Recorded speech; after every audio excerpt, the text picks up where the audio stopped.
Hello guys, स्वागत है आप सभी कार्बन स्टोरीज के एक और एपिसोड में। आज की जो कहानी है एक बहुत छोटी सी कहानी होने वाली है, लेकिन आपको मजा बहुत आएगा। दरअसल बिहार में एक सिंपल सा साधारण सा लड़का रहा करता था, इतना ज्यादा अमीर नहीं था। मनीष नाम का लड़का था। मनीष नाम का वो लड़का पढ़ाई में इतना अच्छा था, उसके बहुत अच्छे अच्छे सपने थे कि मैं पढ़ लिख कर कुछ बड़ा आदमी बनूं और अपने घर वालों को सुख दूं। तो बड़ा होता है, वो 10th क्लास में पहुंचता है। 10th क्लास में उसके इतने अच्छे नंबर आते हैं, उसके घर वाले बहुत ही खुश हो जाते हैं। वो अपने घर वालों के सामने एक डिमांड रखता है कि मुझे कहीं बाहर जाना है, क्योंकि मैं यहाँ पर इतने अच्छे स्कूल नहीं है और मुझे बाहर पढ़ने के लिए जाना है, वहीं पर अच्छी सी जॉब मिल जाएगी। तो वो अपने घर वालों को मना लेता है कि ठीक है भाई, तू चले जा, अगर अच्छा है तो पढ़ने में। तू क्योंकि नंबर तो उसने उनके घर वालों ने देख लिए थे उसके, काफ़ी अच्छा लड़का था, काफ़ी पढ़ने में ठीक ठाक था और स्टेट लेवल पे उसकी अच्छी खासी रैंकिंग आई थी। तो वो अपना एक बहुत अच्छे शहर में कहता है अपने माँ बाप से कि एक शहर है, यहाँ पर खूब अच्छे कॉलेज हैं, बिहार का ही एक शहर था, अच्छे कॉलेज और स्कूल्स हैं, और तुम यहाँ पर मेरा दाखिला वगैरह करवा दो और मुझे एक रूम दिलवा दो। मैं यहीं पर रह लूँगा और अच्छे से पढ़ाई कर लूँगा और कोई जॉब वगैरह होगी तो यहीं से कर लूँगा। उसके माँ बाप राजी हो जाते हैं, उसको ले जाते हैं उसी शहर में। उस शहर का नाम मैं आपको नहीं बता सकता, तो आपको उसके घर का नक्शा बता दूं, मैप बता दूं। तो इस प्रकार था, जैसे ग्राउंड फ्लोर पर मकान मालिक रहा करता था, काफ़ी बुजुर्ग था वो मकान मालिक, काफ़ी एज थे।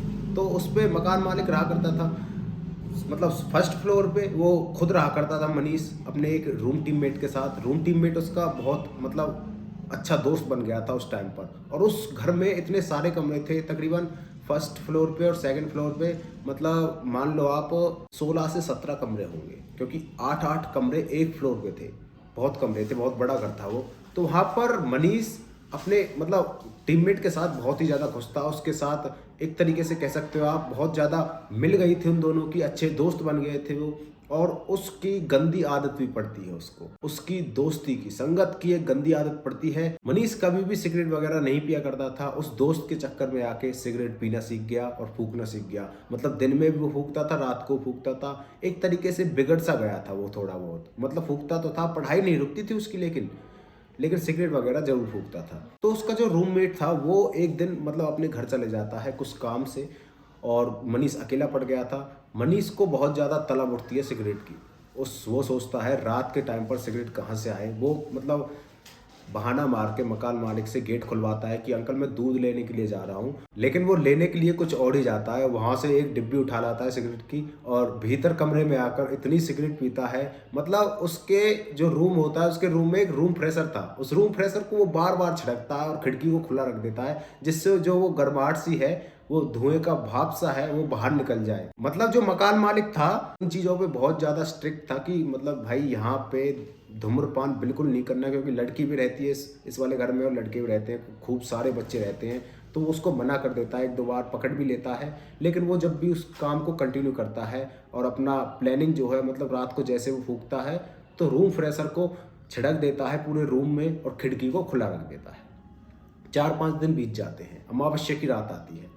वो अकेला ही था, क्योंकि उसका जो रूममेट था वो अभी तक इसके पास नहीं आया था। वो अकेला ही था, अपने सिगरेट फूंक के वो सो रहा होता है। तकरीबन सोने के आध घंटे बाद उसको एक आवाज़ सुनाई देती है, जैसे कोई सूंघते हुए उसकी खिड़की के पास से गुजरा है। जैसे सूंघने की आवाज़ आती है ना, जो खाम में आपने सुना होगा कई बार, ऐसे सूंघते हुए उसकी खिड़की के पास से कोई गुजरा है। वो उसको देखकर वो इसको सुनकर जग जाता है और खिड़की के पास जाता है, तो वहाँ पर कोई भी नहीं होता। उसको फिर से आवाज़ आती है, वो गेट खोलता है, गेट पर भी कोई नहीं होता। वो सोता है, 2-3 दिन बीतते हैं। डेली रात को कोई ना कोई उसकी आवाज़, आवाज़ नहीं, उसकी स्मेल को, उसके कमरे में जो रूम फ्रेशर की स्मेल को कोई सूंघता है और सूंघ के यहाँ से गायब हो जाता है, उसको नहीं दिखाई पड़ता। एक दिन उसको ऐसे ही एक आवाज़ आती है, वो फिर से खिड़की के पास जाता है। खिड़की को खोलकर वो जैसे देखता है तो एक लड़की उसको दिखाई देती है बालकनी में। दरअसल जो उसकी खिड़की थी उसके सामने एक बालकनी थी, जो कि सारे कमरों से कनेक्ट थी, जो सारे रूम्स थे उनसे सबसे कनेक्ट थी, वो कोई भी आ जा सकता है बाहर से। तो ऐसी वो बालकनी थी, उस बालकनी में वो लड़की एक तरीके से खड़ी हुई थी। उसको दिखती है, वो सोचता है कि चलो ठीक है, कोई बात नहीं, इसको अच्छी लग रही होगी महक। लेकिन इस चीज़ को गुजरे तकरीबन 2-3 दिन और हो जाते हैं, उसको फिर से वो आवाज़ आती है। डेली वो आवाज़ आ रही थी। वो एक तरीके से इरिटेट इतना ज़्यादा हो गया था, वो इतने गुस्से में जाकर खिड़की को खोलता है और उसको वो लड़की दिखाई देती है पीठ की तरफ से। वो उस लड़की से कहता है, क्या प्रॉब्लम है तेरे को? मतलब तू यहाँ डेली रात को आके तुझे इतनी ज्यादा अच्छी लग रही है रूम फ्रेशर की स्मेल, तो अपना खुद मंगा लेना तू। लेकिन जैसे ही वो लड़की उसके मतलब सामने पलटती है, क्योंकि वो पीट करके खड़ी थी ना उसके, तो सामने पलटती है, उसको क्या दिखाई देता है कि उसकी जो गर्दन है वो आधी यहाँ से कटी हुई है और उसका जो फेस है एक तरीके से फुल वाइट है, मतलब कोई खून वगैरह उसमें फेस में नहीं है, बिल्कुल वाइट। भाई उस चीज को देखकर जो मनीष की फटी है, मनीष दुम दबा के वहां से भागा गेट की तरफ। लेकिन गेट की तरफ वो जैसे भागता है, वो लड़की एकदम से खिड़की से, जैसे वो खिड़की की तरफ खड़ी थी तो खिड़की से पीछे की तरफ होती है, थोड़ी बहुत 2-3 कदम पीछे की तरफ होती है। उसको देखकर वो थम सा जाता है और वहीं पर बेहोश हो जाता। भाई उसकी इतनी ज़्यादा फट गई थी, मतलब उस लड़की का फेस इतना डरावना, 10वीं 10th 11th में पढ़ने वाला लड़का इस चीज़ को देखेगा तो भाई बेहोश तो होगा ही। सुबह उसकी आंख खुलती है, सुबह अपने मम्मी पापा फ़ोन करता है वो 6:30 बजे। उसका पापा फ़ोन उठाता है, पापा से घबराता हुआ कहता है कि पापा मुझे बहुत ज़्यादा डर लग रहा है यहाँ पर और मैं तुम्हारे पास आ रहा हूँ। उसका पापा कहता है कि ठीक है बेटा, तुम बस पकड़ के आ जाओ, कोई दिक्कत नहीं है। उसके घर वाले शौक थे कि ये कभी 6:30 बजे उठा नहीं है, आज ये कैसे फ़ोन कर रहा है, कुछ ना कुछ मुसीबत में तो है हमारा लड़का।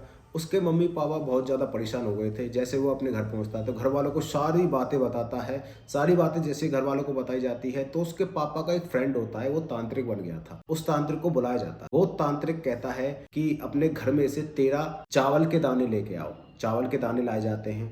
उन चावल के दानों को वो एक पोटली सी में इकट्ठा करके कुछ मंत्रों से उसको कैद करता है, मतलब बांध देता है और उसको मनीष को दे देता है। मनीष को कहता है कि बेटा तू इसे अपने तकिए के नीचे रख कर सोना और तेरे साथ बिस्तर पर कोई और न सोए। आज रात तुझे इस सारी घटना की असलियत पता चल जाएगी, सपने में तुझे सारे क्वेश्चनों के आंसर मिल जाएंगे। वो सोता है।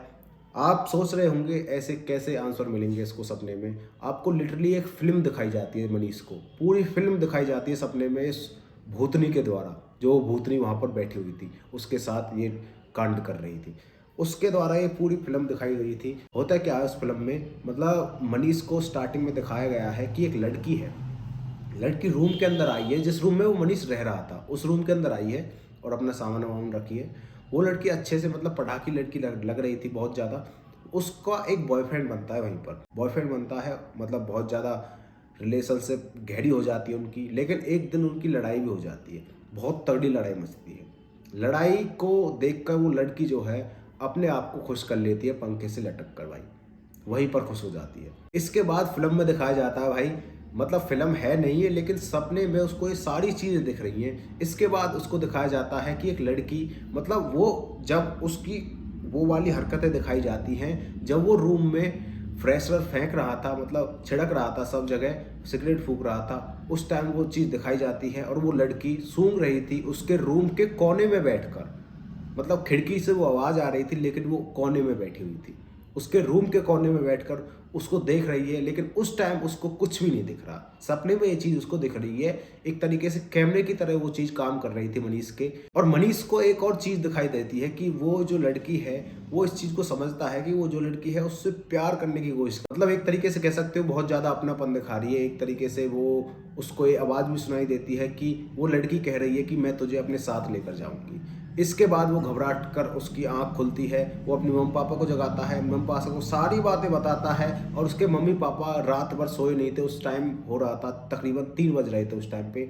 वहाँ पर वो सोते नहीं है, पूरी रात बैठ कर ही बिता देते हैं। अगले दिन फिर तांत्रिक के पास जाते हैं। तांत्रिक कहता है कि अगर तुम इस लड़के को बचाना चाहते हो तो इसे किसी तीर्थ यात्रा पर ले जाओ और वहीं पर रहो जब तक कि अगली अमावस्या खत्म ना हो जाए, क्योंकि ये जो एंटिटी है ये इसको अमावस्या से पहले या फिर अमावस्या के दिन लेकर ही जाएगी, अगर तुम इसको कहीं तीर्थ पे लेकर नहीं गए तो वो सजेशन करता है कि तुम वृंदावन चले जाओ, वृंदावन जाके वहीं पर रूम लेके रहो और बांके बिहारी के आसपास रहना। बांके बिहारी जो मंदिर है वृंदावन में उसके आसपास रहना, उसके आसपास वो स्टे करते हैं, वहीं पर रहते हैं अमावस्या की रात तक। अमावस्या के अगले दिन वो वहाँ से निकलते हैं कृष्ण जी को प्रणाम करके। उसके बाद से इसके साथ कोई भी कुछ भी ऐसी कोई भी दुर्घटना नहीं हुई और अब फिलहाल वो ठीक है। तो गाइस कैसी लगी आपको स्टोरी, वीडियो अच्छी लगी तो वीडियो को लाइक एंड चैनल को सब्सक्राइब जरूर कर देना। मिलते हैं किसी नेक्स्ट वीडियो में, तो तक के लिए बाय बाय।